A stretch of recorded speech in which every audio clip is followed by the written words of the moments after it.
my channel. If you're new to this channel, hi, this is Komal from Study with Kips.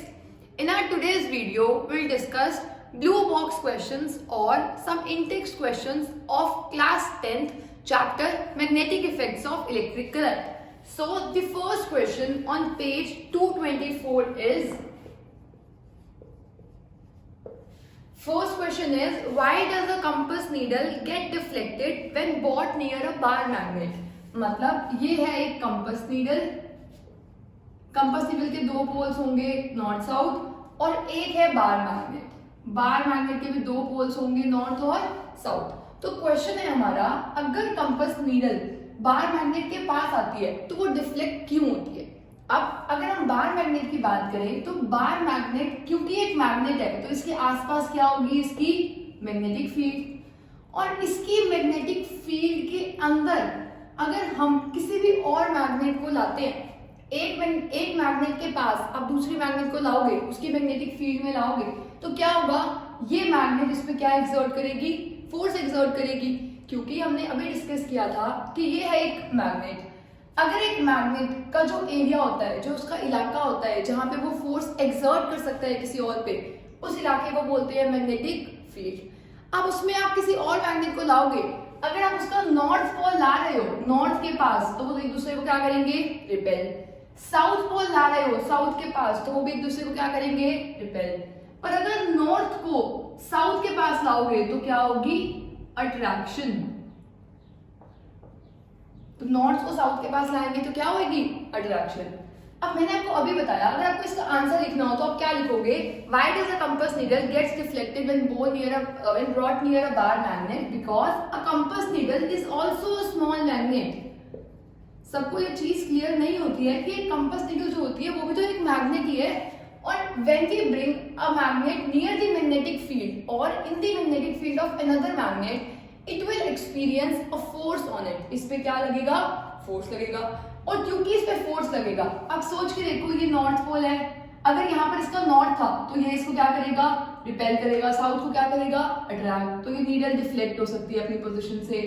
या अगर यहाँ पर होता south pole तो यहाँ पर आता नॉर्थ पोल, मतलब ये नॉर्थ को क्या करता, अट्रैक्ट। आपको इतनी डिटेल में नहीं जाना, आपको बस यही आंसर लिखना है, since a compass needle is a small magnet, so it will experience a force when brought near a bar magnet or when brought in the magnetic field of bar magnet, so it will get deflected. तो ये था first question. Next question is on page number 228. Question is, draw magnetic field lines around a bar magnet. ये होती है bar magnet, ठीक है। इसकी magnetic field lines draw करनी है। मैग्नेटिक फील्ड लाइंस हमेशा जारी होती है नॉर्थ टू साउथ बाहर, और अंदर जा रही होती है साउथ टू नॉर्थ, बाहर जा रही होती है नॉर्थ टू साउथ। तो आप ऐसे ड्रॉ कर दोगे, यहाँ पर आपको किसी को भी मिलाना नहीं है, सबके बीच में स्पेसिंग रखनी है। यहां से देखो नॉर्थ से निकल रही है तो आपका ये एरो भी गलत हो जाएगा, तो आपको नॉर्थ से निकालनी है और साउथ में एंटर करवानी है। ठीक है, तो साउथ में एंटर कर ली है, नॉर्थ से निकल रही है। So this was about question number 1 on page number 228. Next question on same page is, list the properties of magnetic lines of force. अगर हम मैग्नेटिक लाइंस ऑफ फोर्स मतलब मैग्नेटिक फील्ड लाइंस की properties की बात करें तो उसकी properties क्या होंगी, they are close continuous curves. उनकी फर्स्ट प्रॉपर्टी होगी they are close continuous curves. और या फिर आप लिख सकते हो, दे start from north pole end and till south pole end inside the magnet they go from south to north. मतलब बाहर होती है नॉर्थ टू साउथ, आउटसाइड अंदर होती है साउथ टू नॉर्थ। इसीलिए हम बोल रहे हैं कि वो क्या बनाते हैं, क्लोज और कंटिन्यूअस कर्व्स। तो हमारे 2 पॉइंट हो गए। थर्ड पॉइंट होगा, ये स्ट्रॉन्गर होती है पोल्स पे और वीक होती है मिडिल में।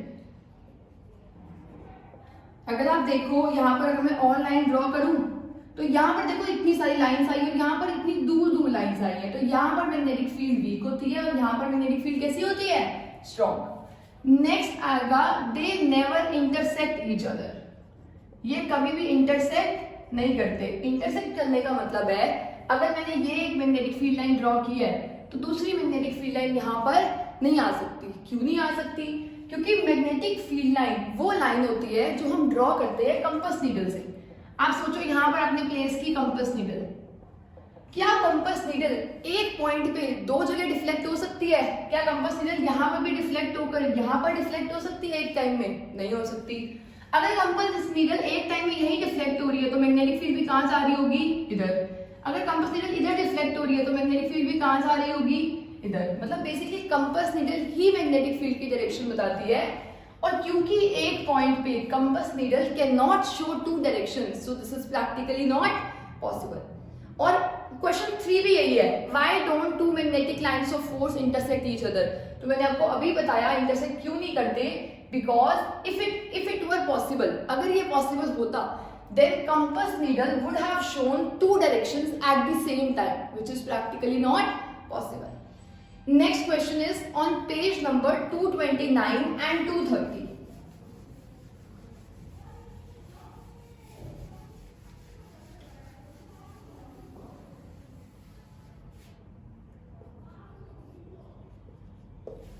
And the question is, consider a circular loop of wire lying on the plane of a table.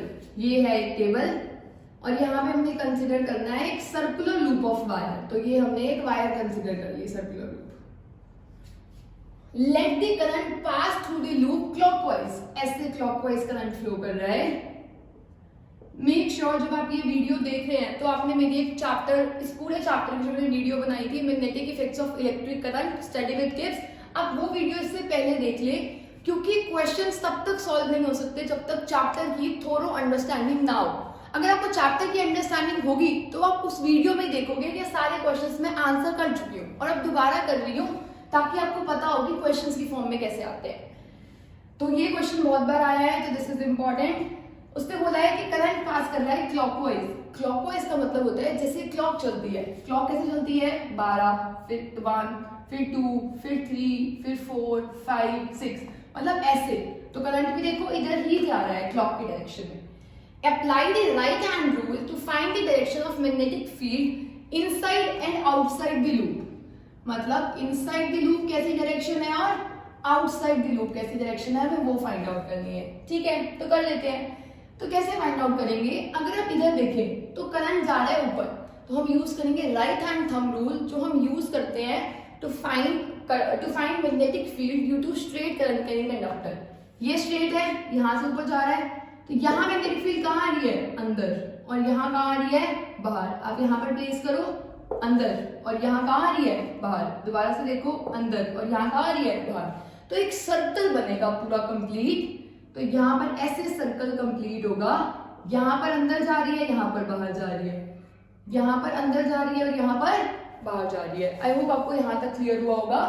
अब हमें कैलकुलेट करना है इस वायर में, क्योंकि हमें इनसाइड और आउटसाइड कैलकुलेट करनी है। इसकी वजह से देखो यहाँ कहाँ आई है? इनसाइड। ठीक है, यहाँ पे इन आई है, अंदर जा रही है। मतलब अगर मैं इसकी वजह से देखूं तो ये ऐसे है, राइट हैंड रूल यूज कर रही हूँ मैं। करंट जा रहा है नीचे, तो इधर मैग्नेटिक फील्ड कहाँ आएगी? अंदर, और इधर कहाँ आएगी? बाहर। आप देखो ध्यान से, अंदर और इधर बाहर। तो इसमें भी ऐसे सर्कल होगा, यहाँ पर अंदर, यहाँ पर बाहर। आपको कहीं पर भी मैग्नेटिक फील्ड लाइंस को इंटरसेक्ट नहीं होने देना, क्योंकि मैंने अभी आपको उसका आंसर बताया है, कंपास नीडल एक पॉइंट पे दो डिफ्लेक्शंस नहीं दे सकती। तो ठीक है, हमने ये ड्रॉ कर लिया। अब ये ड्रॉ करने के बाद हमें मैग्नेटिक फील्ड लाइंस बतानी है इनसाइड और आउटसाइड। आप देखो यहाँ पर इसकी तरफ से भी इन जा रही थी और इसकी वजह से भी इन जा रही है, मतलब सर्कल के लूप के अंदर पूरी मैग्नेटिक फील्ड जा रही है, मतलब बोर्ड के अंदर जा रही है फील्ड। अगर मैं कहूँ तो इनसाइड जा रही है फील्ड। ये हमने कल डिस्कस किया था कि ये क्रॉस का मतलब होता है इनसाइड। ठीक है, तो इसमें मैग्नेटिक फील्ड कहाँ जा रही है? इनसाइड। अब आप सोच के देखो, ये करंट कैरिंग वायर है। करंट कैरिंग वायर किसकी तरह बिहेव करती है?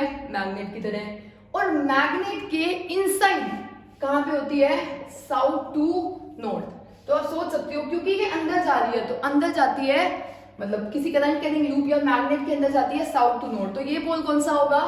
South pole. अंदर वाला पोल कौन सा होगा? North pole. या आप ऐसे सोच सकते हो, या आप ये भी बोल सकते हो, क्योंकि करंट क्लॉकवाइज है तो हमने लर्न किया हुआ है क्लॉकवाइज का मतलब वहां पोल कौन सा बनता है? साउथ। तो यहाँ होगा साउथ पोल, उस साइड होगा नॉर्थ पोल। साउथ से नॉर्थ अंदर जा रही है और ऐसे बाहर आ रही है। आपको एग्जाम में यही ड्रॉ करके आना है और इसका आंसर मैं यहीं पे मेंशन कर दूंगी जो आपको एग्जाम में लिखना है। मैंने आपको अंडरस्टैंडिंग के लिए पूरा समझा दिया है। यहाँ से अंदर, यहाँ से भी अंदर, मतलब सारी अंदर जा रही है और अंदर जाती है साउथ टू नॉर्थ, मतलब यहाँ साउथ होगा वहां कहाँ होगा नॉर्थ। अंदर जाती है साउथ टू नॉर्थ, बाहर जाती है नॉर्थ टू साउथ। अंदर जाती है साउथ टू नॉर्थ और बाहर जाती है north to south.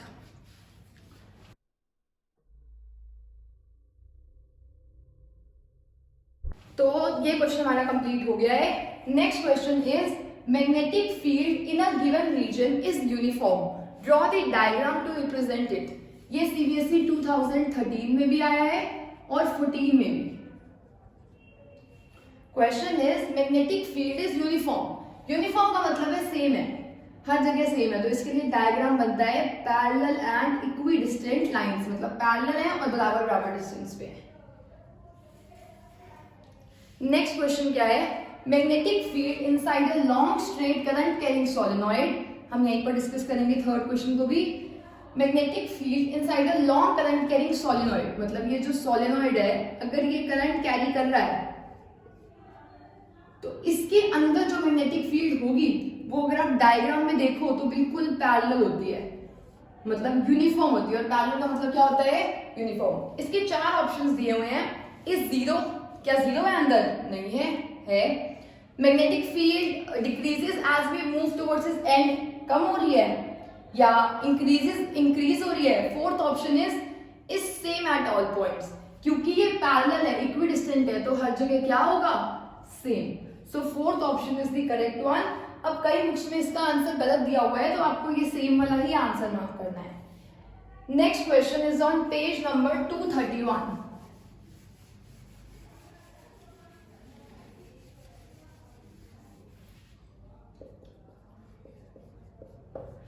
Question is, which of the following property of a proton can change when it moves freely in a magnetic field? मतलब यहाँ पर कहीं भी मैग्नेटिक फील्ड है और कैसी भी है मैग्नेटिक फील्ड, ठीक है, और यहाँ पर एक प्रोटॉन मूव कर रहा है। प्रोटॉन मतलब एक charge particle, positively charged particle, मतलब एक करंट है यहाँ पर।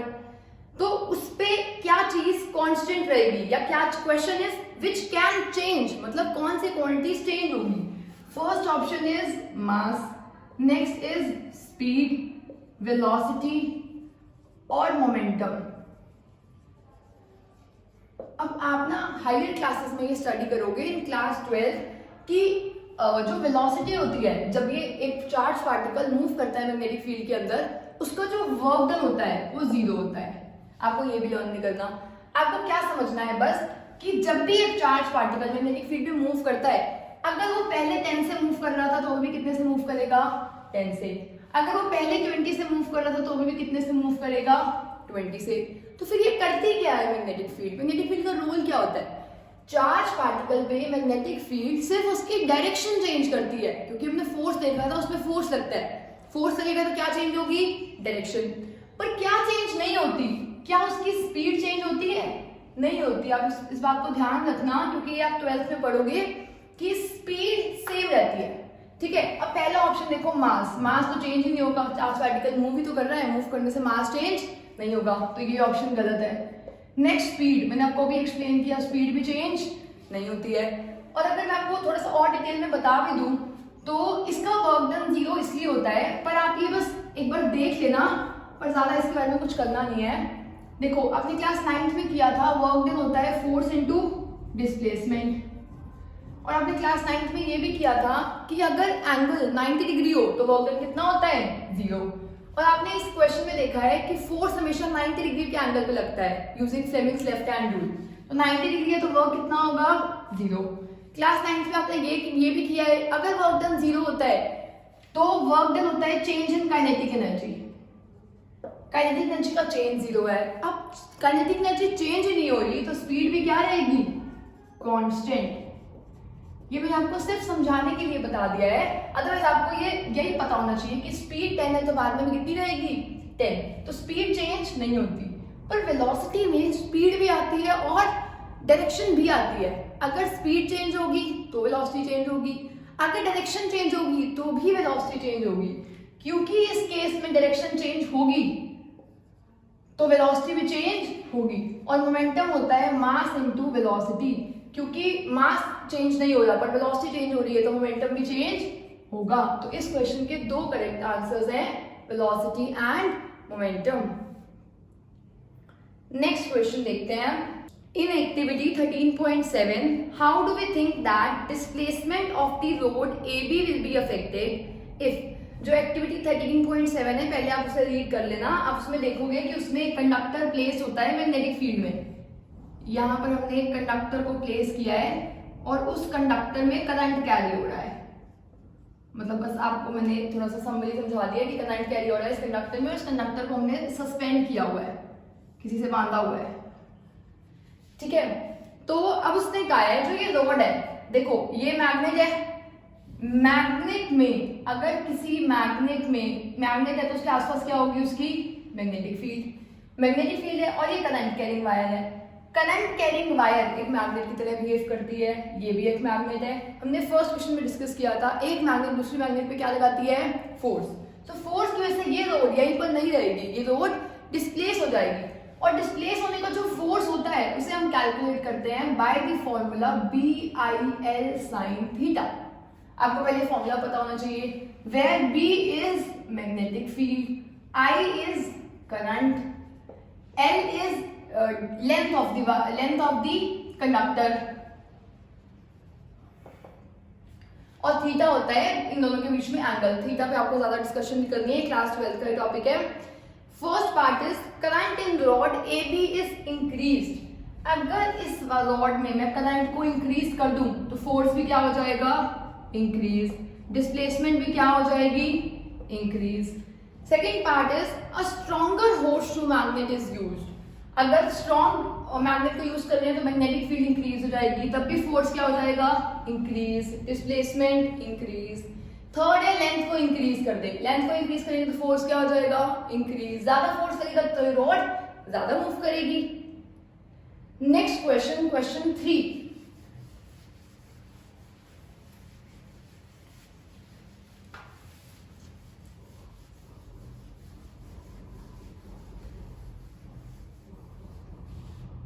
Question 3 is a positively charged particle, alpha particle, projected towards west. Projected का मतलब वो जा रहा है वेस्ट की तरफ। पॉजिटिव पार्टिकल जा रहा है west, north, south, east, west. Positive particle कहाँ जा रहा है, टूवर्ड्स वेस्ट, मतलब alpha particle positively charged particle है। अगर पॉजिटिव पार्टिकल वेस्ट में जा रहा है तो करंट भी कहाँ जा रहा है, वेस्ट में। इज डिफ्लेक्टेड टूवर्ड्स नॉर्थ, मतलब फोर्स कहाँ लग गया उस पे, नॉर्थ में। उसने कहा है वो डिफ्लेक्ट हो गया, मतलब वो मूव कर गया नॉर्थ की साइड, ठीक है। अब बताना है मैग्नेटिक फील्ड की डायरेक्शन क्या होगी। Direction of magnetic field calculate करनी है, मतलब बी की डायरेक्शन कैलकुलेट करनी है। इसके लिए मैंने अभी एक लेटेस्ट वीडियो बनाई थी, फ्लेमिंग्स लेफ्ट हैंड रूल। क्योंकि जब भी एक कंडक्टर को हम प्लेस करते हैं, करंट कैरिंग कंडक्टर को प्लेस करते हैं मैग्नेटिक फील्ड में, तो उस पर फोर्स लगता है and that force direction is calculated by Fleming's left hand rule. मैंने भी एक लेटेस्ट वीडियो बनाई है जो फ्लेमिंग्स लेफ्ट हैंड रूल की एक ट्रिक को एक्सप्लेन कर रही है, तो आप पहले वो वीडियो भी देख लेना। मैं इस वीडियो में थोड़ा सा एक्सप्लेन कर दूंगी ताकि आपके लिए वो इजी हो। तो पहले हम उस ट्रिक से ही सॉल्व करेंगे। मतलब उस ट्रिक में क्या होता है, आपको राइट हैंड लेना है, चारों फिंगर्स को पॉइंट करना है मैग्नेटिक फील्ड की डायरेक्शन में, थंब को पॉइंट करना है करंट की डायरेक्शन में। तो जो ये पाम है, ये पाम बताएगी फोर्स का लगेगा। तो करके देख लेते हैं इस क्वेश्चन में। थंब को पॉइंट करना है करंट की डायरेक्शन में, कर दिया। चारों फिंगर्स को पॉइंट करना है मैग्नेटिक फील्ड की डायरेक्शन में, वो तो हमें कैलकुलेट करना है। पाम बताता है फोर्स, क्योंकि फोर्स इधर लग रहा है तो मेरी पाम भी कहाँ होनी चाहिए, इधर। करंट इधर है, पाम इधर है, चारों फिंगर्स कहाँ आ रही है, अपवर्ड। देखो आप ध्यान से देखो, करंट, फोर्स, तो चारों फिंगर्स कहाँ जा रही है, आउट ऑफ द बोर्ड। अब इस क्वेश्चन के ऑप्शंस हैं, टुवर्ड्स साउथ, क्या इधर जा रहा है, नहीं। टुवर्ड्स ईस्ट, क्या इधर जा रहा है, नहीं। डाउनवर्ड, क्या अंदर जा रहा है, नहीं। तो आंसर क्या आएगा, अपवर्ड। अब मैं इसे आपको करके दिखाऊंगी using Fleming's left hand rule. Fleming's left hand rule में हम क्या करते हैं, this is force father, this is magnetic field और ये होता है करंट। तो ठीक है, अब हमें पता है कि फोर्स कहाँ लग रहा है, ऊपर, तो ऊपर प्लेस कर दिया। करंट कहाँ, तो ये फिंगर, जो ये फिंगर है वो बताती है करंट। फोर्स लग रहा है ऊपर, करंट है इधर, तो आप देखो मैग्नेटिक फील्ड कहाँ आई, आउट ऑफ द पेज, जो फोर फिंगर है वो बाहर है, force current out of the page या अपवर्ड डायरेक्शन। तो मैंने आपको फ्लेमिंग्स लेफ्ट हैंड रूल से भी बता दिया है और यही क्वेश्चन मैंने आपको भी एक्सप्लेन किया है यूजिंग स्पेशल ट्रिक जिसे हम बोलते हैं palm rule. Now moving on to next question, that is on page number 233।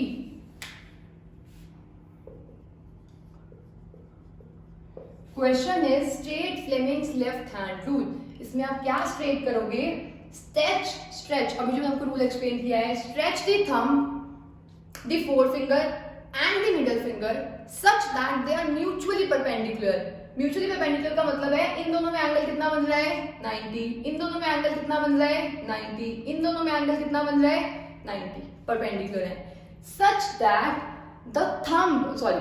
that the forefinger plays in the direction of magnetic field, the middle finger pointing in the direction of current, then the thumb will give the direction of force. तो इसको place करना है इन direction of magnetic field, इसको place करना है इन direction of current, तो thumb क्या देगा, डायरेक्शन ऑफ फोर्स। तो ये था फ्लेमिंग्स लेफ्ट हैंड रूल और ये बहुत बार एग्जाम में आता है, तो आप प्लीज इसे लर्न कर लेना। Next question is motor principle of electric motor. Motor क्या रोल प्ले करती है, मोटर आपको पता है होती है वॉशिंग मशीन्स में, फैंस में, जहां भी रोटेटरी वर्क हो वहां मोटर होती है। तो मोटर में हम करते क्या है, सप्लाई को ऑन करते हैं, मतलब कौन सी एनर्जी देते हैं, इलेक्ट्रिकल एनर्जी, और उससे वो घूमती है। जब कोई चीज कुछ काम करती है तो उसे बोलते हैं मैकेनिकल वर्क। तो ये किस में कन्वर्ट हो गया, मैकेनिकल एनर्जी में। हमने दी कौन सी एनर्जी थी, इलेक्ट्रिकल, क्योंकि हमने करंट दिया था, और मिल क्या रहा है इससे हमें काम, वरना आपको फैन को खुद घुमाना पड़ता। अब आपकी बॉडी का काम कम कर दिया इस मशीन ने, तो मैकेनिकल एनर्जी। तो ये प्रिंसिपल नहीं था, ये था कि मोटर क्या किस एनर्जी को किस फॉर्म में कन्वर्ट करती है।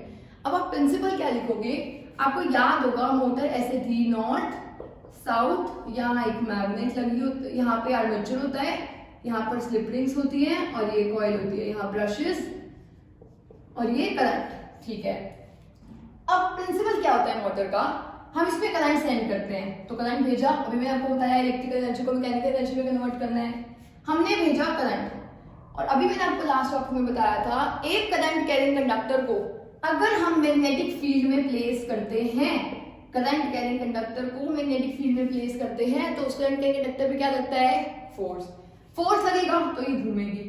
उसी घूमने का काम को क्या बोलते हैं, उस प्रिंसिपल को क्या बोलते हैं, मोटर। तो आप क्या लिखोगे, it works on the principle that when a current carrying coil is placed in a magnetic field it experiences a force due to which it rotates. Now last question of this page is what is the role of split rings in an electric motor। मैंने आपको बताया यहाँ पर होती है split rings. Split rings मतलब टूटी हुई है, ये हाफ हाफ में डिवाइडेड है।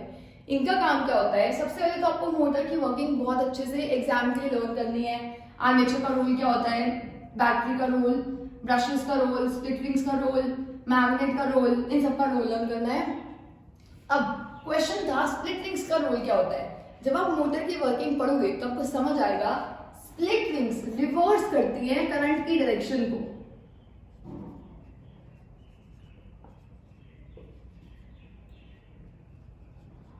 कब रिवर्स करती है, आफ्टर ईच हाफ साइकिल। मतलब होता क्या, अगर ये स्प्लिट रिंग ना होती तो ये कॉइल इधर जाती फिर वापस आ जाती, फिर इधर जाती फिर वापस आ जाती, फिर इधर जाती फिर वापस आ जाती। तो स्प्लिट रिंग्स जब लगा दी हमने तो ये कॉइल ना ऐसे घूमना स्टार्ट कर दिया था इसमें। वो क्यों घूम पाती है, क्योंकि स्प्लिट रिंग्स ना हाफ रोटेशन के बाद, हाफ साइकिल के बाद करंट को रिवर्स कर देते हैं, जिसकी वजह से वो अपना सर्कल कंप्लीट करती है, फिर वो करंट को रिवर्स कर देते हैं, फिर वो सर्कल कंप्लीट करती है। तो स्प्लिट रिंग्स का रोल काफी इंपॉर्टेंट होता है for exam point of view also. So इसकी वजह से आर्मेचर रोटेट कर पाता है completely. Now next question on page 236 is explain different ways to induce current in a coil. मान लो ये है हमारे पास कॉइल, अब आप कैसे इसमें करंट इंड्यूस कर सकते हो।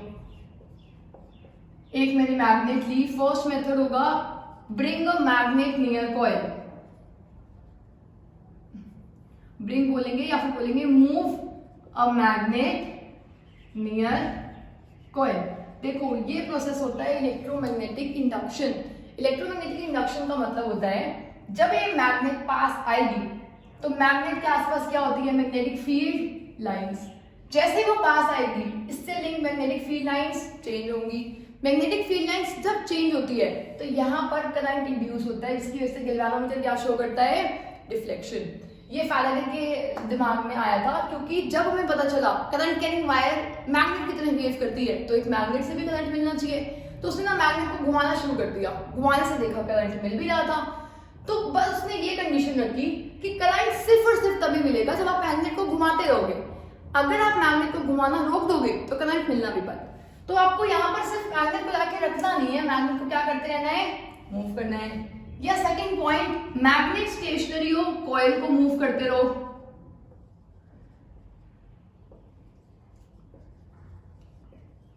इससे क्या होगा, कॉइल जा रही है, कॉइल के अंदर फील्ड लाइंस चेंज होंगी, फील्ड लाइंस चेंज होंगी, फ्लक्स इंड्यूस, फ्लक्स चेंज होगा तो गैल्वेनोमीटर क्या शो करेगा, डिफ्लेक्शन। फ्लक्स का मतलब यही होता है कि फील्ड लाइंस का चेंज होना। बहुत ज्यादा टर्म है तो 12th में आती है ये टर्म, बस आपको इतनी ज्यादा डिटेल में नहीं करनी है। तो आपका था क्वेश्चन था क्या वेज हो सकते हैं करंट को इंड्यूस करने के। पहला वे है मैग्नेट को मूव करो, दूसरा वे है कॉइल को मूव करो मैग्नेट के पास, तीसरा वे होगा move both relative motion between them.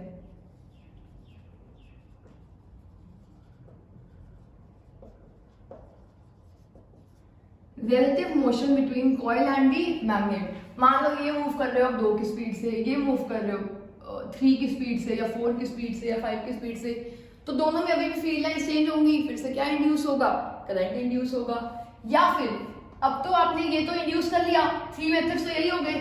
4th method हो सकता है अगर आप एक और कॉइल लो जिसमें करंट फ्लो कर रहा हो और इन सबको साथ में वो कर दो, अटैच करके इनकी कॉइलिंग कर दो, तो अब इससे क्या होगा, यहां पर हमने इस प्रोसेस को बोलते हैं म्यूचुअल इंडक्शन। ये इलेक्ट्रोमैग्नेटिक इंडक्शन का लास्ट टॉपिक था। इस कॉइल को बोलते हैं प्राइमरी कॉइल, इस कॉइल को बोलते हैं सेकेंडरी कॉइल। अब होगा क्या, देखो यहां पर करंट है, करंट फ्लो करेगा। जैसे ही मान लो करंट जा रहा है, करंट स्टार्ट हुआ 0 से करंट जैसे ही 10 तक गया, करंट क्या हो रहा है, चेंज। करंट चेंज होगा तो इसके आसपास मैग्नेटिक फील्ड भी क्या होगी, चेंज। वही मैग्नेटिक फील्ड यहाँ पर भी है तो मैग्नेटिक फील्ड भी क्या होगी, चेंज। और जब भी मैग्नेटिक फील्ड चेंज होती है तो गैल्वेनोमीटर क्या शो करता है, डिफ्लेक्शन। अब करंट कांस्टेंट हो गया, मान लो 10 से 10 ही रहा, करंट कांस्टेंट, फील्ड कांस्टेंट, इधर भी मैग्नेटिक फील्ड कांस्टेंट, तो गैल्वेनोमीटर डिफ्लेक्शन शो नहीं करेगा क्योंकि फील्ड का चेंज होना बहुत जरूरी है। ठीक है, फिर आपने 10 से 0 तक आ रहा है करंट, मान लो की जो थी की को ओपन कर दिया, अब करंट बंद हुआ है। अब देखो करंट अभी भी चेंज हो रहा है, मैग्नेटिक फील्ड चेंज होगी, इधर मैग्नेटिक फील्ड चेंज होगी, गैल्वेनोमीटर फिर क्या शो करेगा, डिफ्लेक्शन, पर ऑपोजिट डायरेक्शन में होगी। तो 4th पॉइंट आएगा bringing a coil, bringing a या placing a current carrying coil.